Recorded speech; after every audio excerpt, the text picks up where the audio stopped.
তিলোত্তমার ঘটনায় মোড় ঘোরাচ্ছে সিবিআই। সল্টলেকে ডাক পড়ল 11 জন পুলিশ আধিকারিকের। তিলোত্তমা কাণ্ডে সিবিআই তদন্তে নতুন মোড় এসেছে। আরজিকর হাসপাতালের আউটপোস্টে কর্তব্যরত 11 জন পুলিশ কর্মীকে সল্টলেকের সিজিও কমপ্লেক্সে তলব করা হয়েছে। তাদের মধ্যে আউটপোস্টের ওসি, অ্যাডিশনাল ওসি এবং অন্যান্য পুলিশ কর্মীরা রয়েছেন। সিবিআই আধিকারিকরা জানতে চান ঘটনার দিন তারা কিভাবে প্রতিক্রিয়া জানিয়েছিলেন, অপরাধ স্থল সুরক্ষিত করা হয়েছে কিনা এবং অভিযুক্ত সিভিক ভলেন্টিয়ার সঞ্জয় রায়ের সঙ্গে তাদের পরিচয় ছিল কিনা। অন্যদিকে তিলোত্তমার বাবা মা সিবিআই এর তদন্তে অসন্তোষ প্রকাশ করেছেন। তারা দিল্লিতে সিবিআই ডিরেক্টরের সঙ্গে সাক্ষাৎ করে অভিযোগ করেন যে তদন্ত ধীর গতিতে চলছে এবং সিবিআই এর এক আধিকারিকের বিরুদ্ধে কলকাতা পুলিশের সঙ্গে আতাতের অভিযোগ তুলছেন।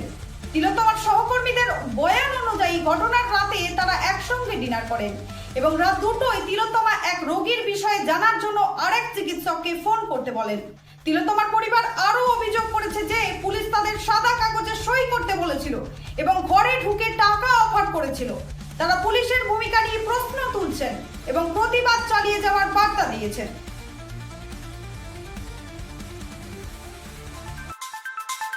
আপনারা দেখছেন সংবাদ।